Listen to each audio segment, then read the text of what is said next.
आप सबका यहाँ पर स्वागत है। जैसा कि आपको पता है 2 मई 2022 से जन सुराज अभियान की शुरुआत हम लोगों ने की है।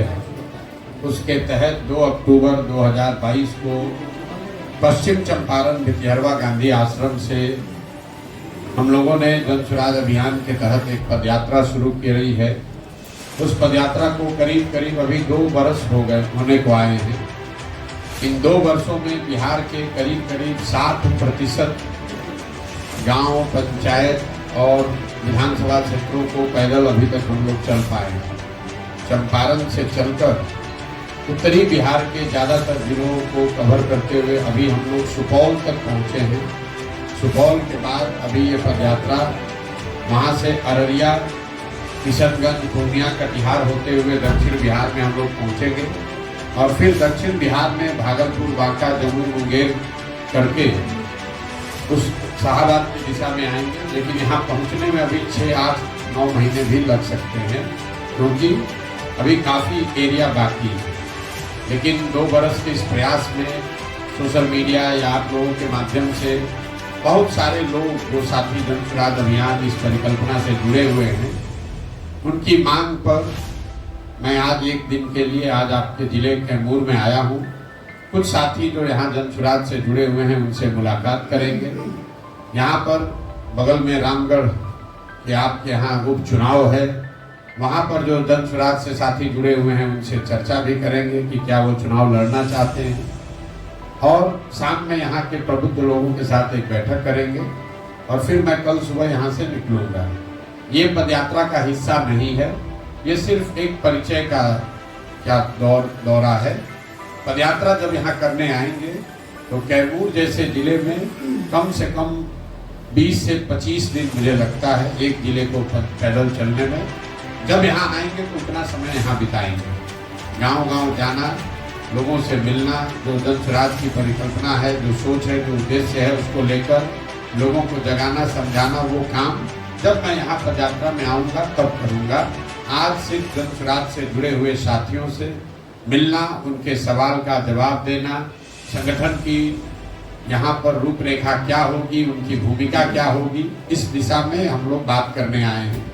आज की यात्रा का एक उद्देश्य ये भी है कि चूंकि जन सुराज परिवार से जुड़े हुए लाखों लोगों ने मिलकर ये निर्णय ले लिया है कि 2 अक्टूबर 2024 को जन सुराज अभियान के माध्यम से जुड़े हुए लोग मिलकर एक नया राजनीतिक दल बना रहे हैं। उस दल में जिन जिलों में पदयात्रा नहीं हुई है वहाँ के लोगों के, संगठन से जुड़े हुए लोगों की भूमिका, उनका योगदान क्या होगा, उसको जानने समझने के लिए भी मैं आज यहाँ पर आया हूँ। आपके प्रश्न मैं लूँगा।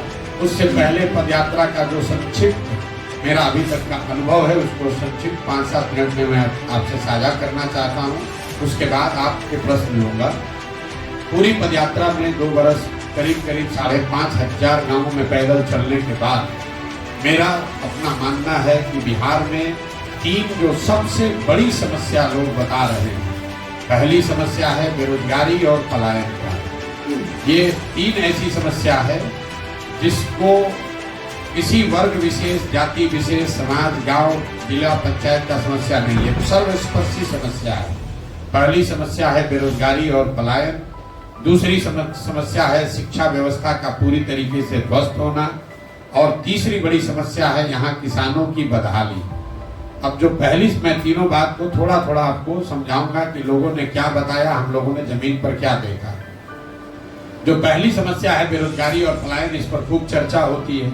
आप जैसे लोग ये कह सकते हैं कि भाई बेरोजगारी पलायन बहुत मुद्दा है, इसके लिए इतना दिन पैदल चलने की क्या जरूरत है। तो पहले से लोगों को पता है, बिल्कुल ये लोगों को पहले से पता है कि बेरोजगारी और पलायन बिहार में बहुत बड़ा मुद्दा है। लेकिन इन समस्याओं के विभिन्न आर्थिक, सामाजिक पहलुओं की जानकारी आपको नहीं है जो कि पैदल चलकर दिखी या हम लोग समझ पाए। इन समस्याओं के विकरालता का अनुभव जो हम लोगों ने गांव देहात में किया, वो शायद आपको आंकड़ों में या समाचार पत्रों में जो आप पढ़ते हैं, जो नीति नियंत्रण बताते हैं, उससे अलग है। तो उदाहरण के तौर पर पलायन को ले लीजिए।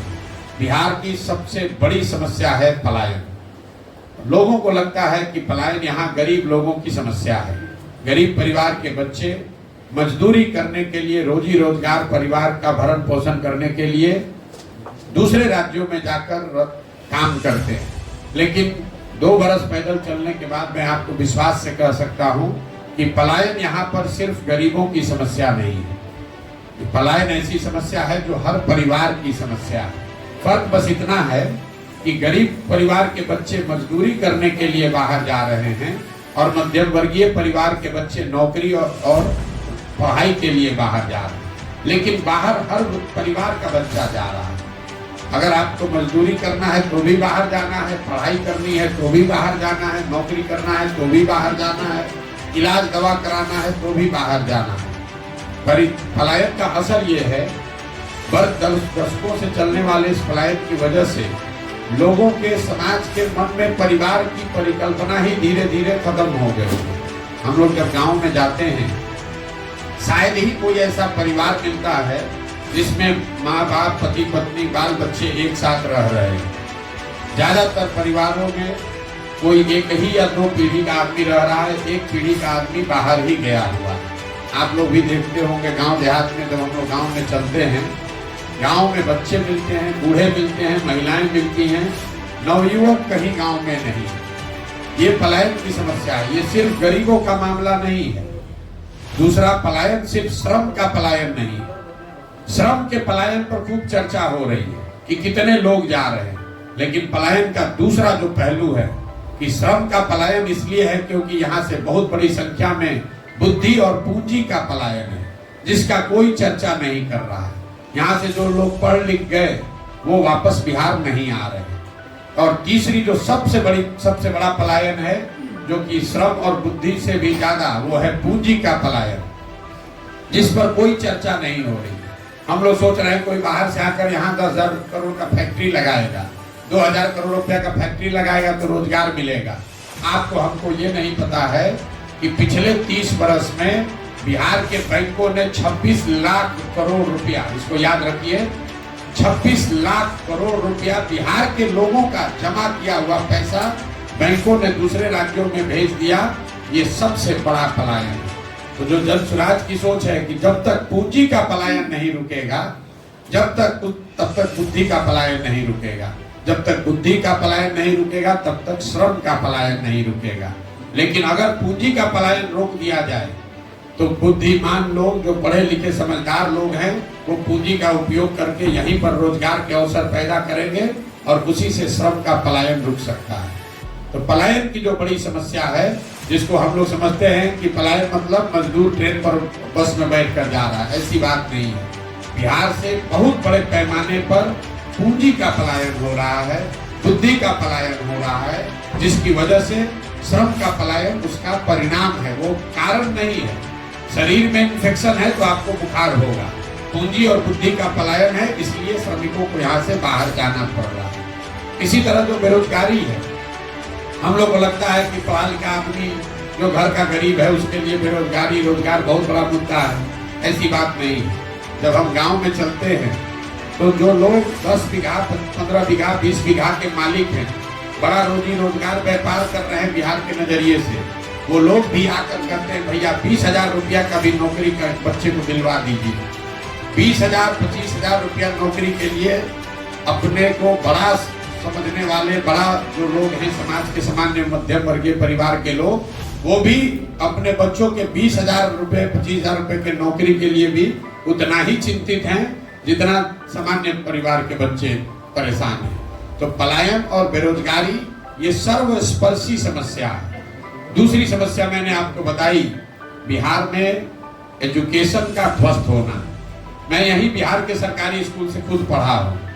बिहार में शिक्षा व्यवस्था बहुत अच्छी कभी नहीं थी, लेकिन पहले प्रखंडों में, जिलों में 4, 5, 7, 10 विद्यालय ऐसे जरूर थे जहां पढ़कर आप अपना जीवन सुधार सकते थे। ये लालू नीतीश के 30 वर्ष के समाजवादी शिक्षा व्यवस्था का परिणाम है कि शिक्षा व्यवस्था को समतामूलक शिक्षा व्यवस्था बनाने के चक्कर में जो थोड़ी बहुत स्कूल व्यवस्था थी उसको भी खत्म कर दिया। समतामूलक शिक्षा नीति के नाम पर हर जगह विद्यालयों के भवन बना दिए गए। नतीजा क्या हुआ? जहाँ भवन है वहाँ शिक्षक नहीं है, जहाँ शिक्षक है वहाँ भवन नहीं है, जहाँ दोनों है वहाँ पढ़ाई नहीं है, जहाँ तीनों है वहाँ पर बच्चे ही नहीं है। ये इतनी बड़ी समस्या है। कई लोगों को लगता है कि बिहार में शिक्षा व्यवस्था इसलिए खराब है कि यहाँ पर खिचड़ी बंट रहा है। कुछ लोग कहते हैं कि यहाँ का जो शिक्षक है, नियोजित शिक्षक, उसकी गुणवत्ता खराब है इसलिए शिक्षा व्यवस्था खराब है। इन दोनों बातों में पूरी सच्चाई नहीं है। अगर सिर्फ खिचड़ी बंटने से बिहार की शिक्षा व्यवस्था खराब होती तो 6वीं क्लास के ऊपर तो स्कूलों में खिचड़ी नहीं बंट रहा, वहां पर पढ़ाई क्यों नहीं हो रहा है, आप बताइए। अगर आपको लगता है कि नियोजित शिक्षकों से बिहार की शिक्षा व्यवस्था खराब हो गई तो आप बताइए कि Patna science college, Patna college में पढ़ाई क्यों नहीं हो रहा। वहां पर तो नियोजित शिक्षक नहीं है, वहां पर तो प्रोफेसर लेक्चरर लोग हैं, वहां पर पढ़ाई क्यों नहीं हो रही। बिहार में शिक्षा व्यवस्था के ध्वस्त होने के पीछे जो मूल कारण है वो है समाज और सरकार। इसको याद रखिए, मैं सिर्फ सरकार को नहीं कह रहा, समाज और सरकार दोनों की प्राथमिकता में शिक्षा कहीं है ही नहीं। गांव में आपके स्कूल में साइकिल का पैसा नहीं आया, खिचड़ी अच्छी नहीं बटी, पोशाक का, किताब का पैसा नहीं मिला तो जाकर आप हेडमास्टर से मारामारी करने को तैयार हैं। लेकिन उसी विद्यालय में गणित का शिक्षक नहीं है, पढ़ाई नहीं हो रही है, तो उसके लिए कोई परिवार जाकर अपने बच्चे के पढ़ाई की बात नहीं कर रहा है। इसी तरीके से सरकार के लिए भी जो शिक्षक और शिक्षण संस्थान हैं वो पढ़ाई का जरिया नहीं है। उनके जरिए शराबबंदी का काम कराया जा रहा है, कभी उनको स्वच्छता मिशन में लगा दिया, कभी उनसे राशन कार्ड बंटवा रहे हैं, कभी उनसे वोटर लिस्ट बनवा रहे हैं। शिक्षकों से वो सारा काम कराया जा रहा है जिसका शिक्षा से कोई सरोकार नहीं है। एक बार इलेक्शन होगा तो स्कूल बंद करके 2 महीना अब स्कूल के कैंपस को इलेक्शन के लिए यूज किया जा रहा है। तो कहीं ना कहीं समाज और सरकार दोनों की प्राथमिकता में शिक्षा है ही नहीं। मैं बार बार कहता हूं कि जब नीतीश कुमार के 18-19 साल के शासनकाल का जब इतिहास लिखा जाएगा तो एक पढ़े लिखे व्यक्ति के रहते हुए बिहार में शिक्षा व्यवस्था के ध्वस्त होने को उनके जीवन शासन काल का सबसे बड़ा काला अध्याय बताया जाएगा। ऐसा क्यों? ऐसा इसलिए कि कल होकर एक अच्छी सरकार आ जाए, नीतीश कुमार हट जाए, कोई अच्छी सरकार आ जाए, संभव है कि रोड टूटा हुआ है वो बन जाएगा, नहर में पानी नहीं है वो आ सकता है, लोगों को रोजगार मिल सकता है। लेकिन जो 2 पीढ़ी के लोग इस ध्वस्त शिक्षा व्यवस्था से पढ़कर निकल गए, अब अगर एक अच्छी सरकार आ भी जाए तो भी अब उनका जीवन सुधरने वाला नहीं। उनको पूरे जीवन हर हालत में शिक्षित समाज के पीछे ही चलना पड़ेगा। बेरोजगारी, पलायन और शिक्षा के बाद जो तीसरा सबसे बड़ा समस्या दिख रहा है वो है यहाँ के किसानों की बदहाली। बिहार में जो किसान है वो देश के सबसे गरीब किसानों में है। इसका मूल कारण क्या है? इसके मूल कारण 3 हैं जो हम लोगों ने जमीन पर देखा। सबसे बड़ा कारण है कि बिहार में आजादी के बाद बिहार देश के एकमात्र वैसे बड़े राज्यों में है जहां भूमि सुधार को लेकर कोई काम, कोई प्रयास नहीं किया गया। पूरा जो भूमि सुधार राजस्व का विभाग है वो अंचलाधिकारियों, उनके साथ जुड़े हुए 1-2 कर्मचारी और 5-7 अटर्नी जो विशुद्ध तौर पर दलाल हैं, इन्हीं के कंधों पर पूरी भूमि की यहाँ व्यवस्था है। नतीजा क्या है? यहाँ 1/3, ये आंकड़ा याद रखिए, जितनी खेती या योग्य जमीन है उसमें 1/3 जमीन के मालिकाना हक को लेकर डिस्प्यूट खड़ा है। या तो परिवारों में झगड़ा है, या मामला कोर्ट में है, या सरकार और जो जिसके पास जोत का अधिकार है उसके बीच में लड़ाई चल रही है। भूमि सुधार के लागू नहीं होने से भूमि की, जमीन की जो प्रोडक्टिविटी है वो कम है। अगर आपके पास जमीन है भी तो आप उस पर लोन नहीं ले सकते हैं, जमीन है भी तो उसको बेच नहीं सकते हैं, उसका क्लियर ओनरशिप फिक्स नहीं है। तो आप जमीन से सिर्फ खाने का उपाय कर पा रहे हैं, उससे कमाने का कोई उपाय नहीं कर पा रहे। दूसरी जो किसानों की बड़ी समस्या है वो है यहाँ जल का कुप्रबंधन। जो हम लोग यहाँ बात करते हैं कि बिहार में बाढ़ बहुत बड़ा अभिशाप है, ज्यादातर लोग समझते हैं कि यहाँ बाढ़ बहुत आता है इसके लिए खेती और किसानों की हालत खराब है। मैं एक आंकड़ा आपको बता रहा हूँ, बिहार में टोटल जितनी खेती योग्य जमीन है उसमें 50% जमीन पर ही बाढ़ का खतरा है। बाकी का जो 50% जमीन है उसमें करीब करीब आधी जमीन जल जमाव की वजह से प्रभावित है, जहां सिर्फ एक ही फसल हो रही है। बहुत बड़े पैमाने पर जो नेपाल से लगते हुए जिले हैं वहां पर बाढ़ नहीं है, वहां पर नदियों के कटाव का मामला है। नदियों के रास्ता बदलने से हजारों एकड़ उपजाऊ जमीन, आज जो इस साल जो उपजाऊ जमीन है अगले साल वहां रेत पड़ जाता है। लोग ओवरनाइट खेतीहर से, किसान से मजदूर बन जाते हैं। जैसे ही आप नेपाल से लगते हुए जिलों से नीचे उतरेंगे, गोपालगंज में, सिवान में, छपरा में, मधुबनी में, दरभंगा में, खगड़िया में, बेगूसराय में, समस्तीपुर में, हर पंचायत में हजारों एकड़ जमीन ऐसी है जहां एक बार बरसात में पानी आ गया तो पानी 6 महीना 8 महीना निकलता ही नहीं है। मैं आपको ये बताना चाह रहा हूं कि बिहार में जितनी बड़ी समस्या बाढ़ की है उससे भी बड़ी समस्या खेतों में जल जमाव की है। बाढ़ है तो वहां 3 दिन पानी आया फिर भी कुछ हो जाएगा, लेकिन जो जल जमाव है वो परमानेंट व्यवस्था है, परमानेंट परेशानी है। उस खेत से जहां 2 फसल 3 फसल हो सकता था वहां एक ही फसल हो रहा है।